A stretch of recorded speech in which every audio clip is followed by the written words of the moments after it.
Bonjour à tous, bienvenue dans cette nouvelle interview de studio JM Productions et Konata Nekoyama. Aujourd'hui nous sommes à Japan Expo 2023 et nous sommes en compagnie du vidéaste Mitsu.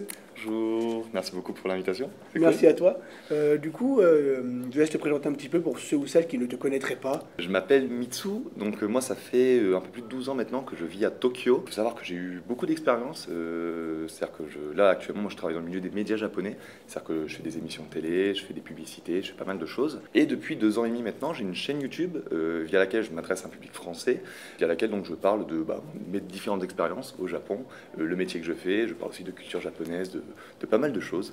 Et puis voilà, Yoroshku. Je pense que la plupart d'entre vous, même si vous vous y intéressez pas particulièrement, vous avez déjà au moins entendu parler des idoles au Japon. Et donc là, en voyant le titre de la vidéo, vous vous dites probablement Attends Mitsu, tu nous as déjà raconté 1 milliard d'anecdotes sur ta chaîne, tu vas pas nous dire qu'en plus de ça, monsieur a été idol. Et à ça, je vous répondrai que je ne vous ai pas encore tout raconté. Parce qu'en 12 ans de Japon, j'ai eu le temps d'en vivre des choses. En plus de ta rencontre avec Louis-san et Tev, ou Benoît, qu'est-ce qui t'a motivé à te lancer sur YouTube pour parler du Japon et notamment de ta vie là-bas? T'as parlé de Louis, t'as parlé de Tev, et c'est important parce que c'est vraiment ces deux-là en fait qui m'ont vraiment poussé à me lancer sur YouTube, parce que j'avais pas du tout prévu moi un jour de faire du YouTube, de devenir youtubeur ou quoi que ce soit. C'est pas du tout. J'ai eu plein de rêves dans ma vie, mais celui-là ça a jamais été un de mes rêves à la base. J'aimais beaucoup faire de la vidéo. Je suis un passionné de cinéma. Ce qui fait que la vidéo en soi, c'est quelque chose qui me passionne beaucoup. Comme je l'ai dit tout à l'heure, moi, mon métier principal, c'est le milieu des médias au Japon. Sauf que il s'est passé quelque chose en 2020 qui s'appelle la pandémie de Corona, qui a fait que malheureusement, tout ce secteur dans lequel je travaille a été totalement stoppé pendant des mois, pour pas dire des années. Et je me suis retrouvé un peu sans travail, avec beaucoup de temps à perdre presque. Et je savais pas trop quoi faire, donc je me suis remis à la musique à ce moment-là. J'ai sorti des singles, des trucs comme ça.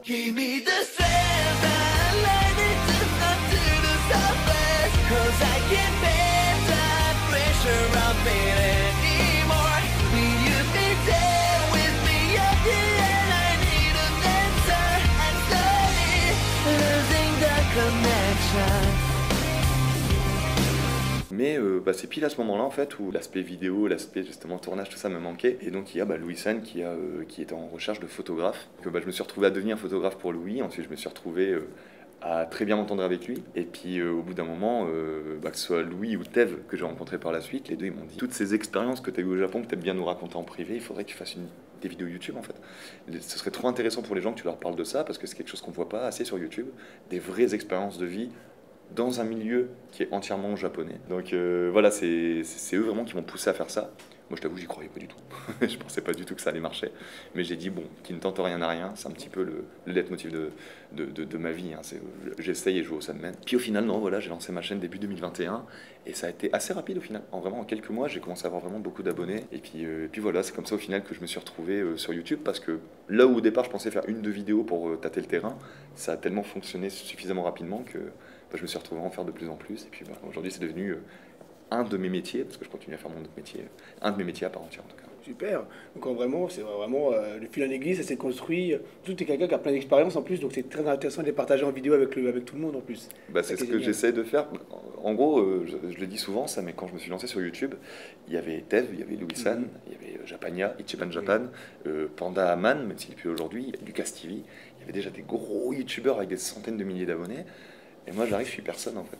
Je me dis, qu'est-ce que je peux faire dans le paysage YouTube, surtout dans cette niche qu'est le YouTube Japon, alors que tout a été fait et tout est déjà fait par tous ces gros noms du YouTube français. Et donc la seule chose où je me suis dit, peut-être sur ce créneau-là, je peux tenter quelque chose, c'était justement ces expériences que j'ai eues, parce que je suis arrivé très jeune au Japon, parce que je me suis acclimaté vraiment au Japon, je me suis intégré à la culture japonaise, au quotidien japonais.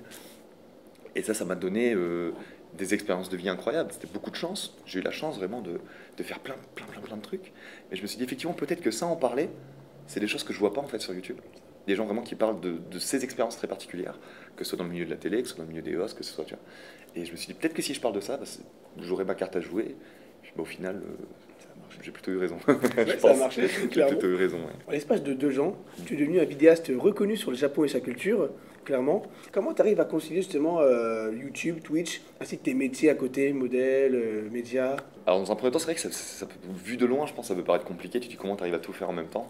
Et au final, aujourd'hui, j'ai un luxe qui est que, par exemple, dans mon métier au Japon, donc dans le milieu des médias, à l'époque où je ne faisais que ça, C'est-à-dire que quand j'ai commencé ce métier-là, déjà, il faut savoir que moi, j'avais des baito à côté. Les baito, c'est des petits boulots japonais. Donc, je travaillais dans des bars, je travaillais dans un combini, dans pas mal de choses, parce que j'avais besoin d'avoir un à côté. Je ne gagnais pas suffisamment avec le boulot de modèle. Et arrivé en 2016-2017 à peu près, je me suis rendu compte que je gagnais suffisamment avec mon boulot de modèle pour ne pas avoir besoin de travailler à côté. Et surtout, dégager du temps à côté, ça me permettrait de faire plus de boulot de modèle. Et du coup, de gagner même encore plus et d'être plus épanoui. Ce qui fait que j'ai arrêté les petits boulots, j'ai fait vraiment que de boulot de modèle. Et quand tu commences ce genre de boulot, au début, t'es personne en fait. T'as plein de gens qui sont déjà en place, qui font déjà tous les boulots, des gens qui connaissent déjà tous les producteurs, tout ça, qui sont des gens qu'on appelle en priorité parce que c'est des gens connus. Et toi, du coup, t'as un petit peu pas les sous-boulots, mais les boulots qui restent en fait. Et plus tu fais ton chemin, plus tu deviens cette personne qui est en place, dont que les producteurs connaissent et qui vont appeler, etc. Ce qui fait que moi, aujourd'hui, maintenant que j'ai aussi YouTube à côté, mon métier il a beaucoup changé. C'est-à-dire que moi, là où j'ai commencé en faisant des photos dans des magazines, des trucs comme ça, aujourd'hui, je suis beaucoup plus dans le domaine de la télévision, par exemple. On m'appelle sur des plateaux de télé en tant que chroniqueur, ce genre de choses. Ce qui fait que déjà, j'ai moins de boulot qu'avant, mais peut-être des boulots plus gratifiants. Et petit à petit, ce genre de boulot, moi, je peux me permettre aujourd'hui de dire, bah ça, par exemple, je ne les fais pas. Et je peux, en fait, moi-même créer un emploi du temps en fonction justement de tout ce que j'ai à faire. Donc c'est pas aussi compliqué que ça, parce qu'aujourd'hui je peux vraiment choisir uniquement certains boulots dans mon milieu au Japon et garder suffisamment de temps pour faire ce que j'ai à faire à côté, donc ce que je fais sur internet au final. Super, donc tu as vraiment réussi à t'incruster dans un microcosmos avec tout ce que tu as réussi à faire en fait depuis en aiguille. Ouais, c'est ça, et puis je pense que c'est ça, c'est-à-dire qu'aujourd'hui par exemple, quand j'ai des choses à tourner au Japon, souvent ça va directement être un producteur qui va m'appeler en disant bah, là on a tel truc, on a tel projet, ça peut être un drama, ça peut être une émission de télé ou quoi, et on aimerait bien qu'il y ait Mitsu dessus. Que ce soit sur Twitch ou YouTube, notamment avec les Dinomitsu, tu arrives à créer une certaine proximité avec tes viewers, malgré la distance. Et comment tu arrives à construire cette relation et surtout, qu'est-ce que tu utilises pour l'entretenir, on va dire? Comme je t'ai dit tout à l'heure, moi, quand je suis arrivé sur YouTube, il y avait déjà tellement de gros noms que je ne me voyais pas essayer de me mettre au même niveau qu'eux, quoi que ce soit. J'ai beaucoup réfléchi sur le type de format que je voulais faire et sur quel message surtout je voulais faire passer par ma chaîne. Et je me suis rendu compte que le fait de parler de mon expérience, ça me permettait de parler de deux sujets qui me tiennent beaucoup à cœur et qui sont encore aujourd'hui, je pense, les sous-textes un peu de toutes les vidéos que je fais. Le premier, c'est le fait qu'aujourd'hui je fais plein de choses, j'aime en discuter. Mais j'aime aussi expliquer aux gens que toutes les choses que j'ai fait, je les ai pas fait parce que Mitsu il est trop fort, Mitsu il est... Non, je les ai fait parce que j'ai eu beaucoup de chance déjà. Et parce que j'ai suivi un cheminement qui m'a amené à avoir la chance de faire toutes ces choses-là. Et moi, par exemple, une chose que j'aime beaucoup expliquer, c'est que moi, quand je suis parti au Japon, je voulais être musicien à la base. C'était mon truc, moi, je voulais vraiment faire de la musique, parce que j'étais passionné de musique japonaise, et c'était mon rêve, en fait. C'est juste, moi, je partais au Japon avec ma guitare, et mon but, c'était, d'ici quelques années, d'être au Tokyo Dome et de chanter devant tous les Japonais, tu vois. Ça, c'était mon rêve. Aujourd'hui, est-ce que j'ai fait ça? Je l'ai pas fait. Je l'ai vraiment pas fait. Par contre, le fait d'avoir ce point, cette vision-là, et le fait de m'accrocher pour essayer de le faire, c'est ça, par contre, qui m'a permis de faire plein de trucs à côté. Parce que ça m'a amené sur des chemins où j'ai rencontré des gens qui m'ont proposé de faire des trucs, qui m'ont donné des expériences. Et au final, toutes les choses que j'ai fait et que je raconte sur YouTube, je les ai pas fait parce que je suis Mitsu, le mec trop fort encore. Enfin, je les ai fait parce que juste j'ai vécu ma life et puis que c'est des expériences qui m'ont été données de faire dans le chemin que j'ai parcouru. Et au final, ça, tout le monde pourrait faire la même chose en fait.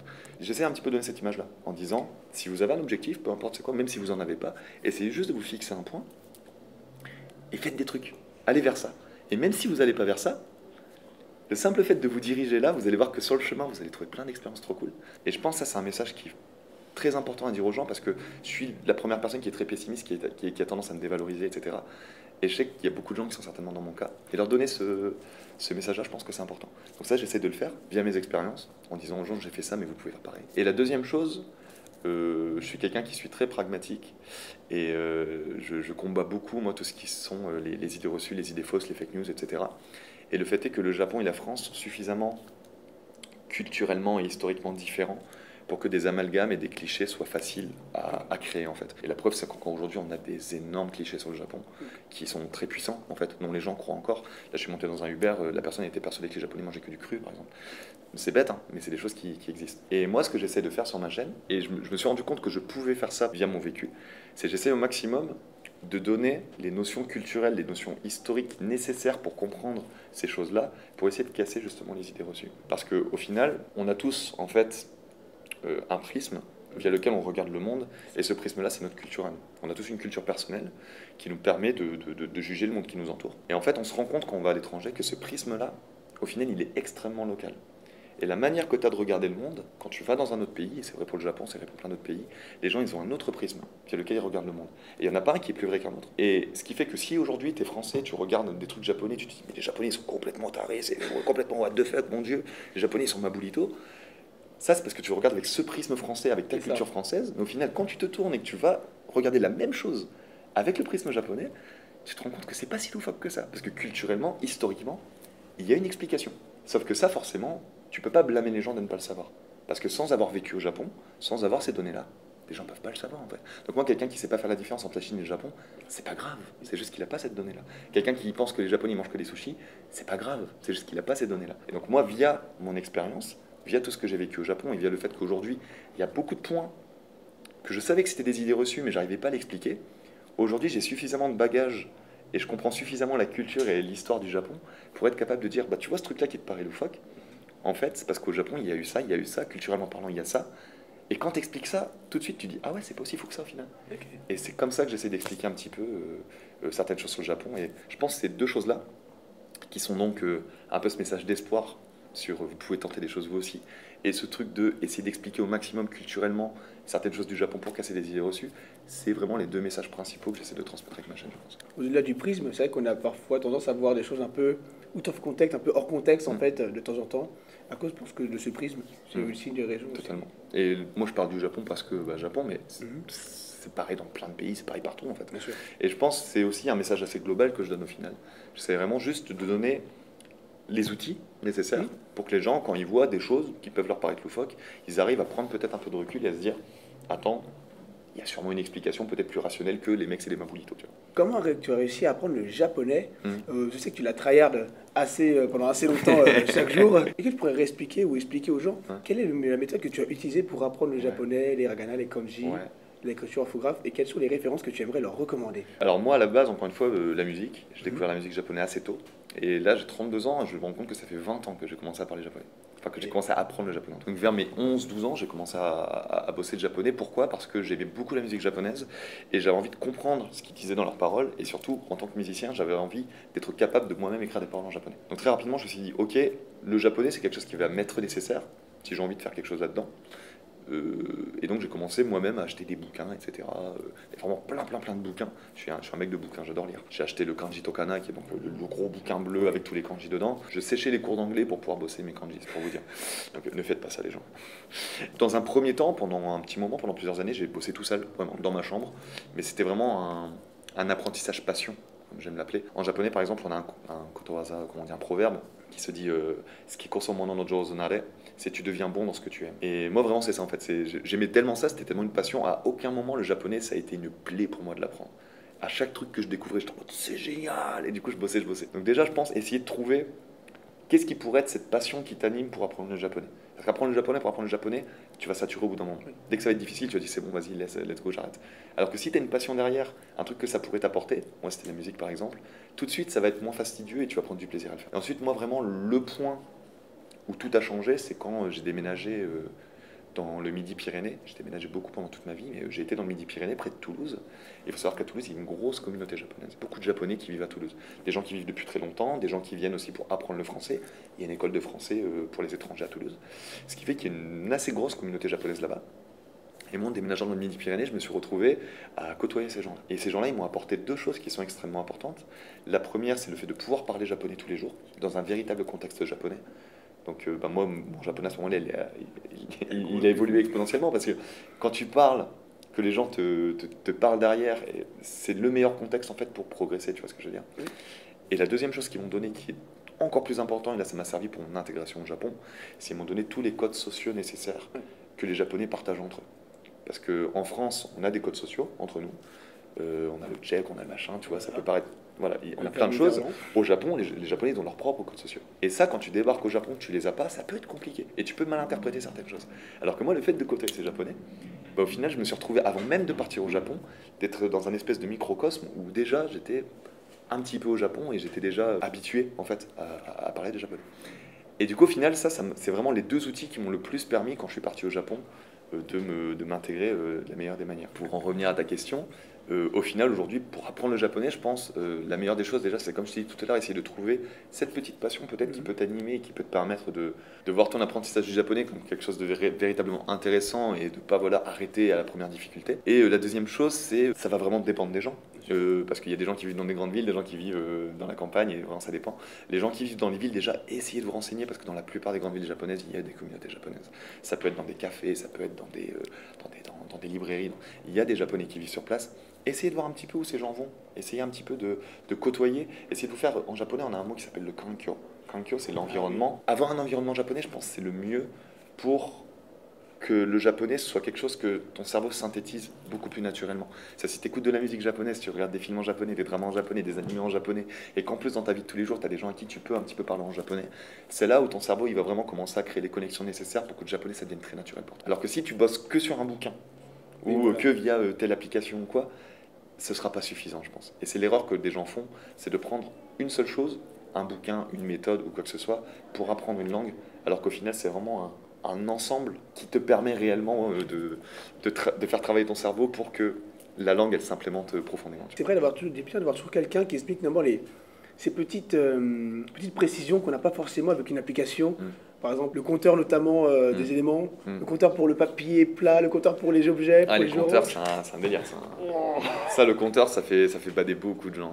Voilà, si vous apprenez ça, soyez fort. Et aussi une dernière chose, pour les kanji cette fois-ci, il y a une métaphore que j'aime beaucoup faire. C'est la métaphore du bol de ramen. Imagine-toi, tu prends une pièce comme celle-ci, t'imagines que c'est un énorme bol de ramen qui est rempli à ras-bord. D'accord ? Si tu essaies de tout manger d'un coup, de 1, tu vas pas réussir. De 2, tu vas trouver ça écœurant. Et de 3, tu vas abandonner, tu vas te barrer. Imagine-toi que ce bol de ramen, c'est les kanji. Si tu essaies de tout bouffer d'un coup, tu vas pas réussir, ça va t'écœurer, tu vas abandonner. Alors que si tu y vas tout doucement, ce bol de ramen, tu en bouffes tous les jours un petit peu, tu vois qu'au bout d'un moment, ça va peut-être prendre 2, 3, 4, 5 ans, 6 ans, 10 ans, au bout d'un moment, tu vas le finir. Pour moi, les kanji, c'est ça. Les gens, l'erreur qu'ils font la plupart du temps quand ils apprennent les kanji, c'est qu'ils sont en mode vas-y, let's go, je vais essayer de tryhard les kanji.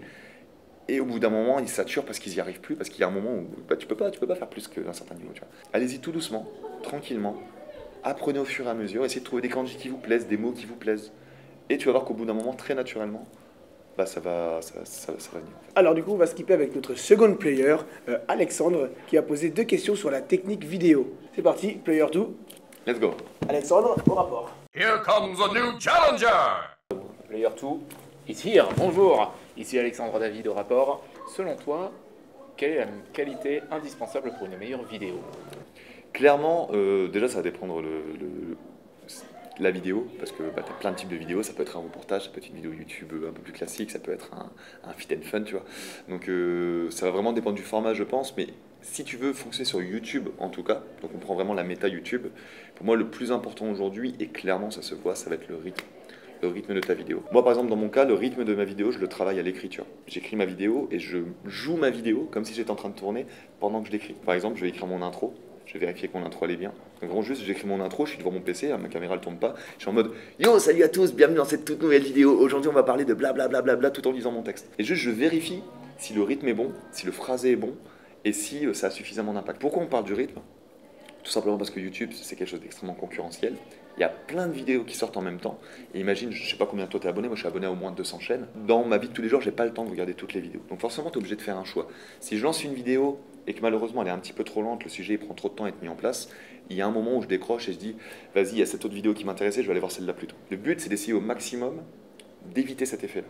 Que tu sois concis, même si tu peux aller un petit peu dans les détails, tout ça, mais que tu aies suffisamment de rythme pour que le spectateur il décroche pas et qu'il reste dans ta vidéo un maximum de temps. Parce qu'aujourd'hui, c'est le watch time qui est le plus important, c'est le nombre de temps qu'une personne va passer sur ta vidéo, qui est la donnée la plus importante pour l'algorithme YouTube. Donc pour moi, clairement, le rythme, c'est la priorité. En fait, le rythme, c'est quelque chose de primordial dans une vidéo, même pour finalement tout type de vidéo, que ce soit une interview, un reportage ou même un film. Ouais. T'as pas envie que la personne elle fasse chier, tout simplement. C'est ça. Si le rythme est trop lent, la personne décroche. C'est ça. Quel conseil voudrais-tu donner à des personnes qui veulent se lancer sur YouTube? C'est une question qui est compliquée parce que pareil, ça va vraiment dépendre de ce que les gens ont envie de faire sur YouTube. Moi, je sais que quand je me suis lancé, j'ai beaucoup hésité, je savais vraiment pas quoi faire. comme j'ai dit un peu tout à l'heure, parce qu'il y avait déjà des gros noms du YouTube Japon français qui avaient déjà tout fait. C'est-à-dire que les vlogs, Ichiban Japan, il avait déjà démocratisé ça. Les phénomènes sociétaux, Dave Louise m'en avait déjà parlé. Et moi, je suis arrivé en me disant, mais qu'est-ce que je peux faire aujourd'hui en fait? Qu'est-ce que j'ai à raconter qui pourrait intéresser les gens, qui n'a pas déjà été dit? Et c'est là où j'ai vraiment cherché, je me suis rendu compte que la seule chose sur laquelle moi je pouvais peut-être me démarquer, c'était ces expériences que moi j'ai eues et que les autres n'ont pas forcément. Ça a été toutes les choses que j'ai fait au Japon, où je sais que ça c'est via mon expérience que j'ai pu faire ça, mais les autres ne l'ont pas fait. Et par exemple, typiquement, j'ai fait une vidéo sur mon expérience de host. Il faut savoir qu'au moment où j'ai sorti cette vidéo, pourquoi je l'ai sortie? Déjà parce que moi j'avais besoin, je pense, d'en parler. C'était un épisode dur de ma vie dont j'avais jamais parlé, donc je me disais, en parler, ça peut me permettre aussi un petit peu de démystifier la chose.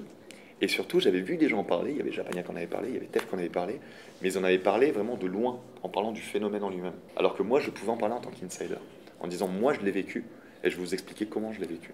Donc moi, le conseil que je peux donner, pourquoi je vous dis tout ça, c'est qu'il faut vraiment trouver quelque chose qui vous touche, quelque chose dont le message vous plaît, quelque chose dont vous pouvez avoir un petit peu confiance quand vous allez en parler.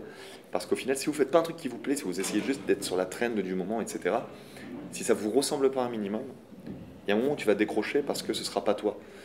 Et les gens vont s'en rendre compte aussi. Et du coup, ça va avoir deux effets. Ça va être l'effet que toi, au bout d'un moment, tu vas en avoir marre de ce que tu fais. Et surtout, les gens vont se rendre compte que ce que tu fais, c'est pas toi. Et ça va être très dur, je pense, de le garder sur la longueur. Donc le seul conseil que je peux vraiment donner, ça va être de vraiment juste bien réfléchir en amont à qui tu es, qu'est-ce que tu veux faire, quel message tu veux donner, et à partir de là, tu réfléchis à quelle forme tu veux lui donner dans une vidéo. Tu vois. Et ça, je pense vraiment, ce côté-là, c'est la première chose à réfléchir. Puis après, à côté de ça, tu vas avoir des vidéos sur comment tourner des vidéos YouTube. Moi, j'ai commencé avec un iPhone, les mecs. Hein, donc voilà. Et puis petit à petit, tu vas t'acheter ton matos, etc. Ton montage, il va aller de mieux en mieux. Pas avoir peur aussi de ne pas être au niveau au début. C'est pas grave. Moi, j'ai commencé avec un iPhone, encore une fois. Les iPhones, ça prend des très bonnes vidéos, les mecs. Donc même avec un iPhone, tu commences. Et puis dans tous les cas, tu vas step up au fur et à mesure. Donc voilà. Même avec un iPhone, même finalement avec n'importe quel téléphone. Complètement. Oui, je dis iPhone parce que j'ai un iPhone. Oui.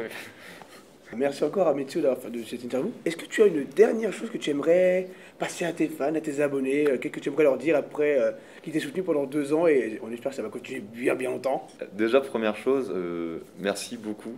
Là, Japan Expo, c'est la première fois que je fais une convention depuis que je suis sur YouTube. C'est la première fois que je rencontre des gens. Je commence à avoir un petit peu des touristes français qui viennent au Japon, qui me reconnaissent des fois, qui me disent regarde tes vidéos et tout. Ça fait super plaisir, mais c'est vrai que moi, je me suis lancé pendant le Corona, j'avais accès à personne. Je voyais les chiffres qui montaient, je voyais de plus en plus de commentaires, de gens qui mataient les vidéos, mais c'est dur de conscientiser les humains qu'il y a derrière quand tu les vois pas en fait. Et les youtubeurs qui sont en France, au bout d'un moment, ils voient leur public dans la rue. Moi, je le vois jamais en fait. Et là, c'est la première fois que je me retrouve, via les dédicaces, via les gens que je croise à droite à gauche et tout, à comprendre le travail que je viens de faire pendant 2 ans et demi. Et c'est du coup juste déjà merci pour tout, parce que je prends seulement conscience maintenant en fait de tout ce qu'on a créé en fait pendant ces années-là. Et puis non, le seul message que je peux donner, c'est le message que je donne toujours sur ma chaîne, et c'est encore une fois le leitmotiv de tout à l'heure, c'est vous aussi, si vous avez envie de faire des trucs, juste faites des trucs, et ça va vous amener quelque part dans tous les cas. Encore une fois, je suis personne, je suis juste un gars qui est parti au Japon à 19 ans et qui a eu la chance de faire des trucs. Je suis pas mieux qu'un autre, et même si c'est pas le Japon votre rêve, même si c'est le Canada, la Corée, l'Espagne, peu importe, juste suivez le chemin qui vous anime, et même si c'est pas là que vous allez aller quelque part dans tous les cas. Je pense que c'est le plus important. Merci pour cette très belle conclusion. Avec plaisir. Et surtout, je te remercie pour le temps que tu nous as accordé pour Studio C'est JM moi qui te Production. Et surtout, n'hésitez pas à vous abonner à la chaîne de Studio JM Production. La vidéo sera disponible en version écrite sur Konata Nekoyama. Et bien sûr, abonnez-vous à Mitsu si ce n'est pas déjà fait. Découvrez-le, découvrez ses vidéos, elles sont vraiment très quali. Merci beaucoup. Et merci à toi. Et bien, je pense qu'on peut le dire ensemble. C'était Mitsu. Bye.